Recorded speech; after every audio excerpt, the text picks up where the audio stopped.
Welcome to the Triathlon Nutrition Academy podcast, the show designed to serve you up evidence-based sports nutrition advice from the experts.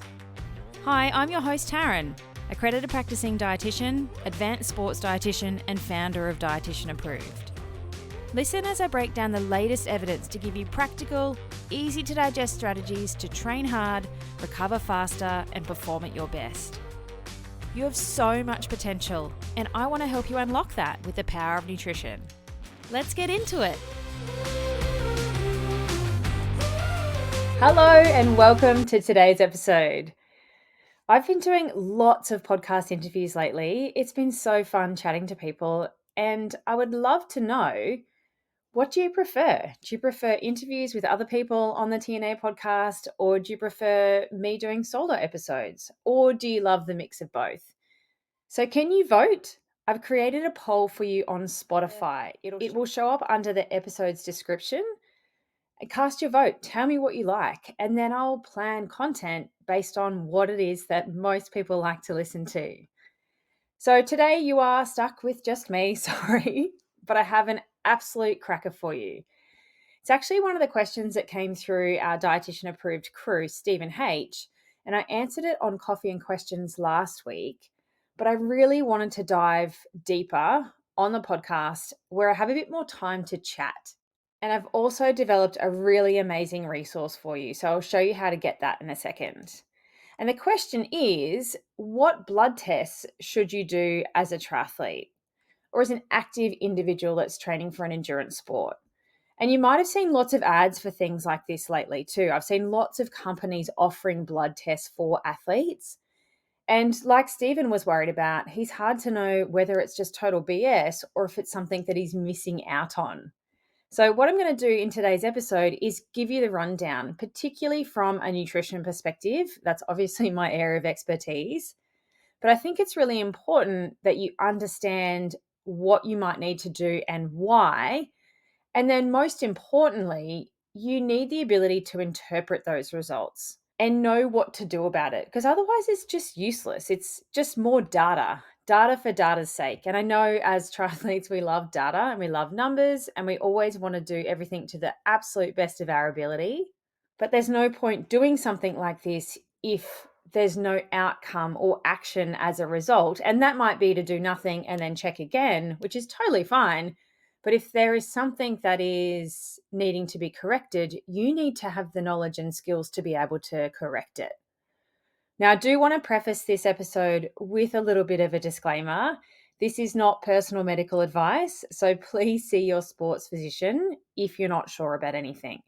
And if you're not part of the academy and you don't have anyone that you can run the results by or, pick somebody's brain to ask what this means, then make sure you get somebody with knowledge and skills and expertise in this area so that you can. So you're not getting overwhelmed and confused by stuff that you don't really understand. Or, shameless plug, you could join the academy when we open in July. So what I want to cover is what to test and why, and specifically for triathlon. When you should do it and how often you should do it. And then I'm going to give you some normal reference ranges to help you interpret those results. Now, before you hunt down a pen and paper, I've got you covered with a summary of everything in a free download. So make sure you go and grab that, dietitianapproved.com/blood test for triathletes, but you need to put a dash in between each of those words. So blood-test-for-triathletes. You got it? Maybe if you tried Googling that, it might come up, but we'll see. I probably don't have any SEO on that just yet because it's new. So why do you want to go and get blood tests as a triathlete? And I think primarily the purpose is prevention. It's a big component of why you would do something like that. We want to catch something early before it turns into a serious illness or injury. Often if somebody has a stress fracture or something goes wrong, we do blood tests then just as part of the medical evaluation, and often find that particular things that are important are actually out of range or low or whatever it is. They're problematic. So We want to kind of be on the front foot and be proactive around checking these things to make sure we're catching something early and we can fix it. And ultimately, it's for optimal performance, right? As triathletes, we always want to do better, we want to be better, and you can't push hard if, say, for example, your iron levels are low. You might be feeling tired and fatigued and run down. That's abnormal from normal training fatigue. You go and do a blood test and you're like, oh, well, that's why my iron levels are actually low. So you're not transporting oxygen around the body effectively, among other things. And that needs to be corrected. Otherwise, you kind of feel like you're pushing shit uphill for a long time. And the other thing is, how often should you be doing blood tests? And I guess with everything, it depends. I'm going to talk through some of the details for specific tests, but generally speaking, maybe once or twice a year. You might want to do a test in your off season as a bit of a baseline measure for you so that you can compare it to what happens when you're in peak training load and peak season.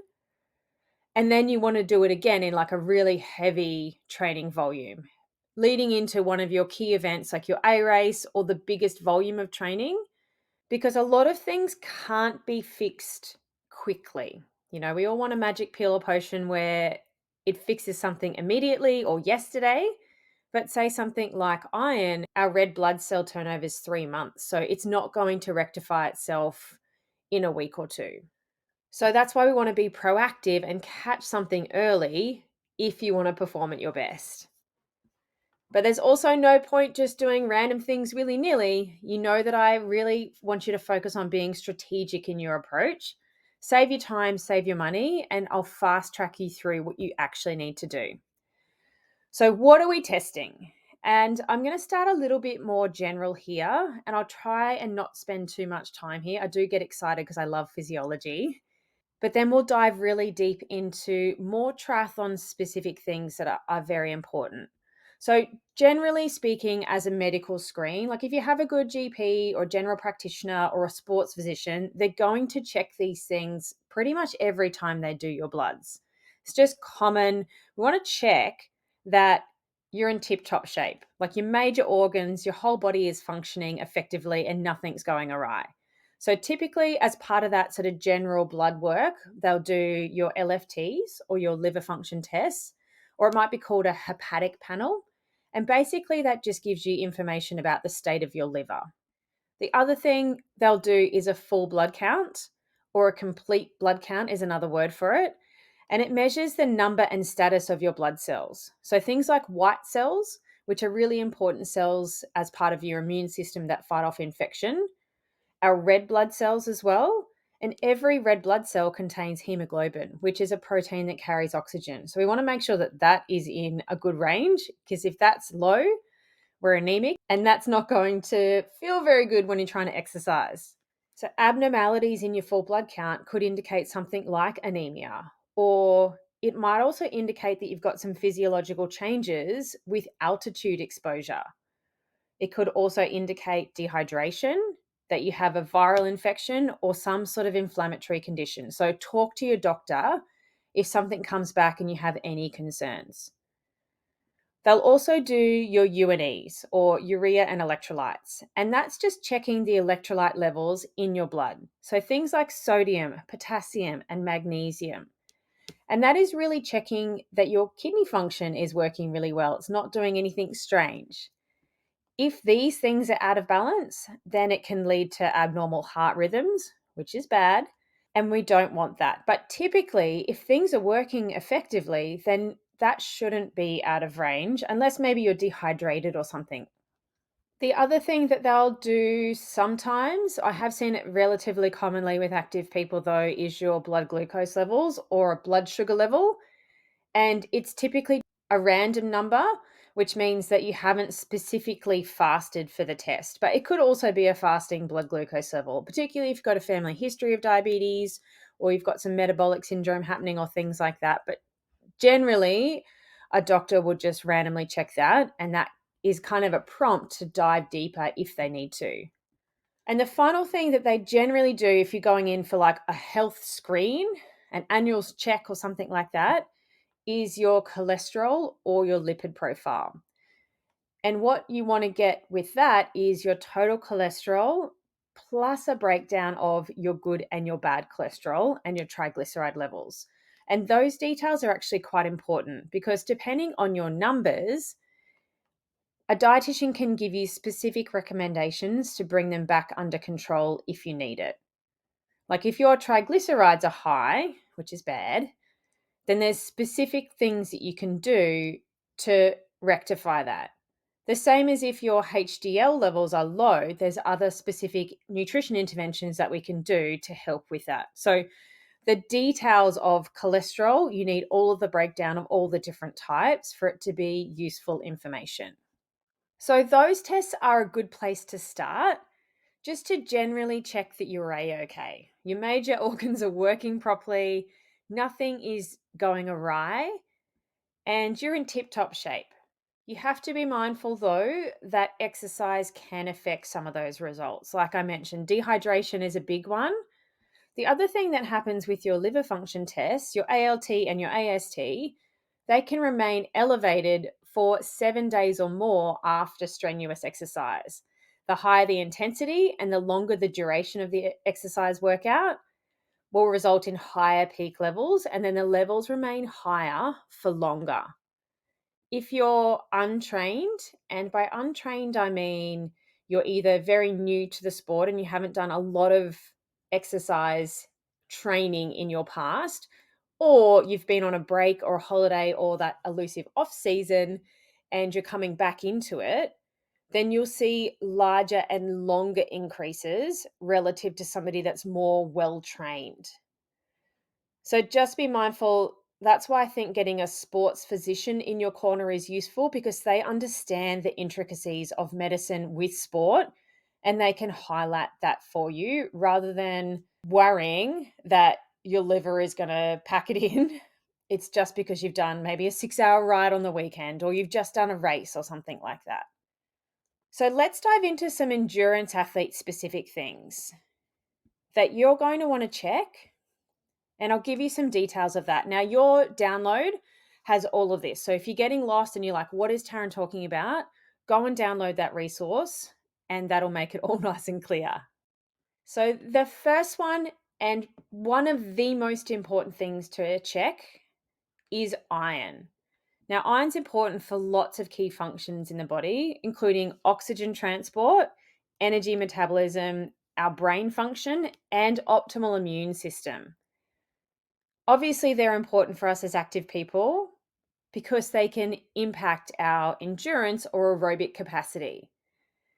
Also, our mood, our perceived fatigue levels, and training adaptations and performance, plus your overall health status. Around 15 to 35% of female athletes are deficient in iron, and 5 to 11% of male athletes are deficient. There's a few groups that are really high risk of having low iron, and that being female athletes with regular monthly menstrual losses. We lose iron every month. Endurance athletes, because you have greater losses of iron due to training. And vegetarian and vegan athletes, because if you're relying on plant-based sources of iron, they are much harder to absorb than our animal sources of iron. They're less bioavailable. And I guess the other group would be athletes that have a lower energy intake. So maybe you're a smaller athlete or you're a small eater and just your overall intake of iron or your energy budget is on the lower side. So if you fit into any of those groups, you're going to want to prioritize iron, one, in your diet, and two, just monitoring that your levels are nice and optimal for performance. It's something that you want to check once a year. If you have no history of iron deficiency, you've got no symptoms, it's just really just a monitor. If you are a female endurance athlete, or maybe you've had a history of iron depletion, but it was a while ago, like more than 2 years ago, then you'd probably want to just keep an eye on that twice a year, perhaps in more of a lower training volume versus a higher training volume, or definitely before any altitude exposure. And then if you have had a recent history of iron depletion within the last 2 years, then it's something you want to monitor quarterly. Like I said, the red blood cell turns over every 3 months. And so we want to get an indication that you can maintain your iron status with whatever it is that you're doing, rather than going into a hole, only checking it once a year, and then it's a long road to lead your way back out. Now, there are different stages of iron deficiency. So, in your download, I'm going to put the numbers for each of the different components of our iron studies and the numbers or the reference ranges that you want to make sure you are within or above. And we do actually have higher needs or a higher reference range as an athlete, more so than the general population, because we have a higher need for iron. And that's really important to understand. That's why, again, I think a sports physician is really useful, because they understand those athlete ranges that are different to the general population. Now, if you're doing your iron studies, you're going to need a full blood count as well, because we need to understand what your hemoglobin is doing. So you might have depleting iron stores. So your ferritin, that's our storage form of iron, but your hemoglobin hasn't been affected yet, which is a good thing. So you're not anemic, but we can see your iron stores going down before you get to that point where you have anemia. So again, prevention. Let's see what is going on so that we can fix it early before it becomes properly problematic. The next really important thing that you want to check is your vitamin D. Now, vitamin D is a fat-soluble vitamin. And it plays an important role in the homeostasis, or another word for homeostasis is like maintenance, I guess, of calcium and phosphorus. Both are really critical for building bones. It's also important for the reduction of inflammation, cell growth, neuromuscular and immune function, glucose metabolism, and we now know that we need vitamin D for optimal muscle function. It prevents what's called hypocalcemic tetany, or involuntary contraction of our muscles that leads to cramps and spasms. How cool is that? See, I told you I get excited about physiology. Now, we can get vitamin D from food. There are a few things like eggs and fatty fish, some mushrooms, but we also convert vitamin D to its active form with sun exposure. Now, depending on where you live, there might be times of the year where you don't have enough sun exposure to do that conversion. Or maybe the wavelength of light through the depth of winter months is not the right wavelength to do that as well. So it's something that you want to check in the winter and in the summer. Deficiency in vitamin D is not a good thing. It increases our risk of bone injuries, which is bad, chronic musculoskeletal pain, and increases your risk of viral respiratory tract infections, plus a whole heap of other things. They're just some major ones. Now, there is no universally accepted definition of vitamin D deficiency. However, I'll give you some guidelines in your download for what you're wanting to look for. You want to look for your serum concentration of a particular type of vitamin D as the main indicator of vitamin D status. Being mindful, though, that you probably need more as an athlete to allow a greater safety net and to optimize performance. So some, like national sporting bodies that work with athletes, have their own thresholds. We have Australian ones, and we have some guidelines around sun exposure in the summer versus the winter, depending on where you live, which state. If you're Australian, reach out and I can give those to you, but I'm not going to put those in the download, I don't think, just because it's confusing for everyone that doesn't live in Australia. It's definitely something to monitor. In summer, when you have more exposure to sunlight, maybe you're wearing less clothing when you're exercising, versus winter when you're less exposed to light, that wavelength might be different. And the other thing to consider is the color of your skin. The darker the color of your skin, the more risk you are of vitamin D deficiency as well. The next thing that I find really important is monitoring your male and female sex hormones. These can be a really clear indicator as a high performing athlete. And by high performing, I don't necessarily mean elite. I mean doing all of those hours of training. You want to make sure that your energy availability is optimal. You are not going into the red where you don't have enough energy for your normal bodily functions, let alone training. So monitoring your sex hormones is a good indicator or a red flag that we need to fuel you better, because energy availability is a continuum and we don't want to go too far in the red where we are putting ourselves in low energy availability. Our sex hormones are going awry and we are down in the red S category. As a naturally menstruating female, you can check those. If you take any form of oral contraceptive or have an IUD, that can affect the results. So something to chat to with your doctor. And males, we can definitely check your testosterone levels and see what's going on. Your sex drive is another good indicator of your energy availability too, if you have a good handle on what's going on there in that space. So sex hormones, but then you need somebody that can interpret those and then know how to fix that if there's anything wrong in that space. But I think as a high volume endurance athlete, something to monitor and very important to make sure that we're not impacting our hormones by training. You'll also need to do your thyroid hormones as well and make sure that we're not doing anything there. And if red S is a concern, then they'll also add insulin and IGF-1, insulin like growth factor 1. So just to make sure that our whole body is functioning properly and we're not affecting those things in a negative way. And finally, another thing to consider if you are particularly a vegan or a vegetarian athlete is your B12 status. Very useful to monitor if you don't have any or not a lot of animal-based foods.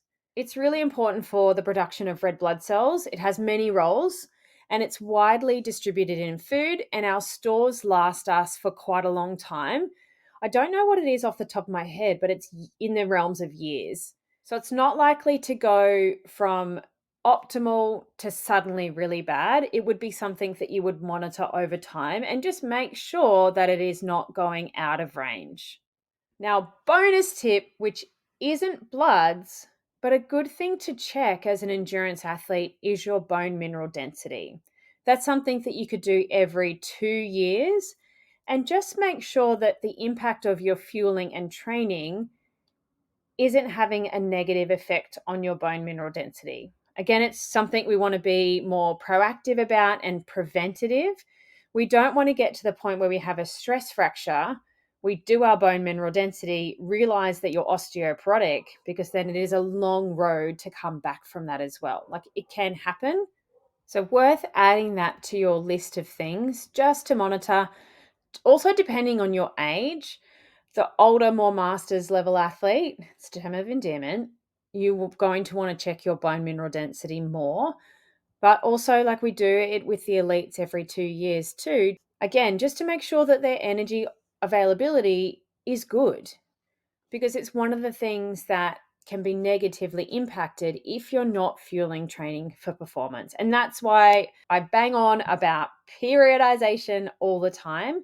It's so important that you're eating for the work required, because you will do damage to your bones when you're, young and fit and healthy and doing lots of exercise and you think you're eating really well. But eating for general health or feeling like you eat well is so different to then fueling training 3 sports. And it's something we talk about in detail inside the Academy program, because I'm so passionate about setting you up for life, not just for right now. So make sure you grab that download. I've added lots of detail on there, so it's kind of a bit of a summary and cheat sheet so that you are equipped with some knowledge and understanding of what the things we're testing and why, and then some athlete-specific reference ranges if they're available for that.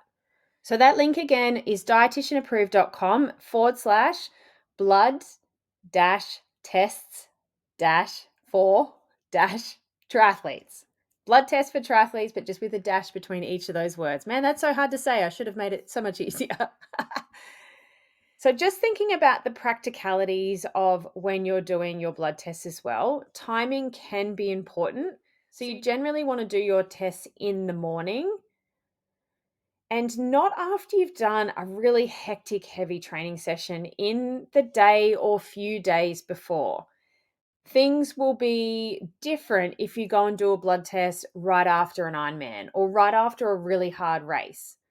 They'll also be different if you do it after a really heavy training block too. So just be mindful that timing is important. You want to do it at the same time of day if you can, just for consistency. And as a female, you want to do it at the same time of your menstrual cycle too, if you can. So I hope that's helped give you some broader understanding of what to test and why, specifically for triathlon, when and how often you should do it, and then grab your download for some reference ranges and a bit of a cheat sheet to guide you. But most importantly, the interpretation of those results is key. Without it, it's just a waste of time, resources, money, a needle in your arm, and data for data's sake. We want to take that information and be able to understand what's going on. And if everything's all good, then smooth sailing. But if it's not, how do you fix that and as quickly as possible? So get a good sports dietitian in your corner. And if you don't have one already, I really recommend a sports physician to do these sorts of annual, biannual, or quarterly testing, depending on what it is. If you live in Brisbane, Australia, I have some really good connections with sports physicians around me that I've worked with for many years and work with at Triathlon Australia. If you're other places in the world, ask around or shop around. Go and see someone, see if you connect with them, ask questions now that you have a bit of knowledge, and make sure you're happy with the answer. Vote with your feet. You'll find somebody good, and then you'll stick with them for years. All right, team, I hope you enjoyed that solo episode back with me again. Make sure you vote on the poll on Spotify if you can. I would love to know what you like listening to. So remember to look for it in the episode's description on Spotify. It'll take you 2 seconds and I will be guided by the results. Thanks for joining me for this episode of the Triathlon Nutrition Academy podcast. I would love to hear from you. If you have any questions or want to share with me what you've learnt, email me at podcast@dietitianapproved.com. You could also spread the word by leaving me a review and taking a screenshot of you listening to the show. Don't forget to tag me on social media at dietitian.approved so I can give you a shout out too. If you want to learn more about what we do, head to dietitianapproved.com. And if you want to learn more about the Triathlon Nutrition Academy program, head to dietitianapproved.com/academy. Thanks for joining me, and I look forward to helping you smash it in the fourth leg. Nutrition!